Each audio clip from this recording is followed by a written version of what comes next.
Alright guys, just to give you an update, we're going to do a voiceover today as the audio on the first part of this video was distorted by the mic being too loud, and instead of giving you guys horrible audio, I'm just going to do a quick little voiceover.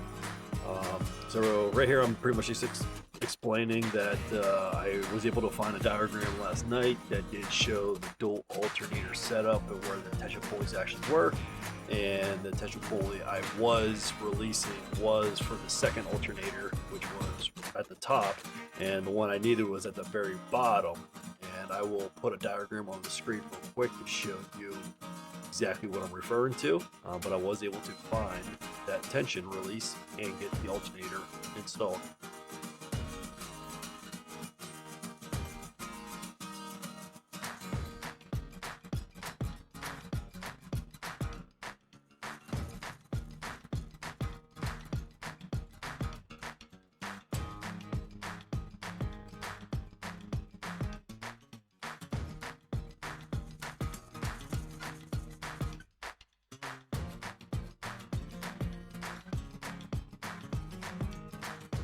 I didn't bolt everything down yet just because I started thinking about it. I was like, what if we do all this and it doesn't work?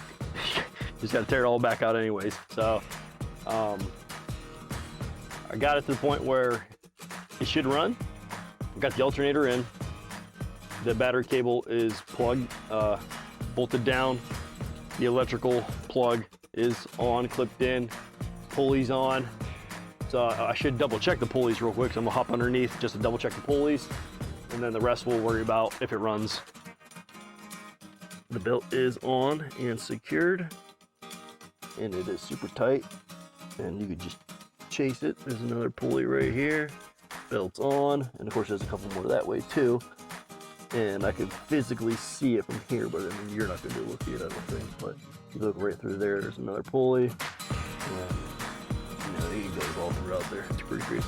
But yeah, pulleys are on, and I just wanted to, the belts are on, and I just wanted to show you.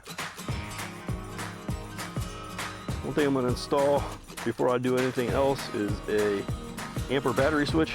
This way I could pretty much kill everything from the batteries back, because with these ambulances they basically draw a lot of power even when not in use.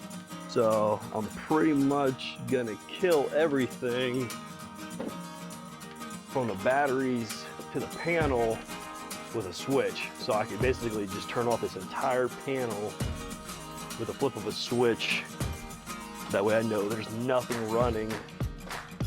So I'm assuming I'm just going to take this main line here, pop it to the switch, pop the switch back to here. And when the switch is off, there will be no power to this panel. When the switch is on, obviously there will be power. So that's the plan. I did start unplugging stuff, so there shouldn't be that much power being drawn. But obviously there's all these other wires here. There's wires on the backside of here. You know, there's wires everywhere. And I don't want any power to be drained when just sitting. So I'm going to install that switch, and that should eliminate any issues going forward. All right, so now I'm going to hook the house batteries back up because I had these charging all night. Got up to about 80%.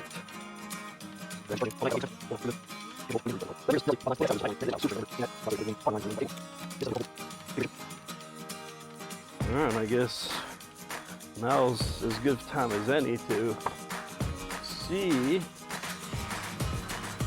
if we even have power.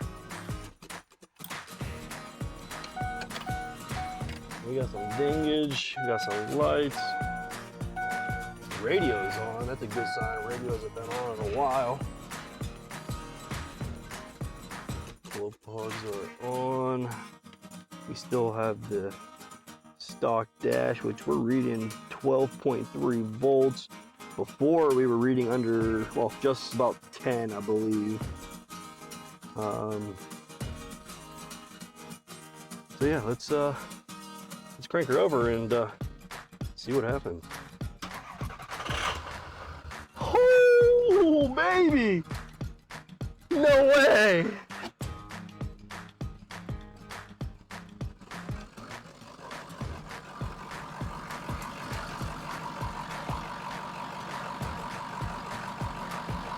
How about that?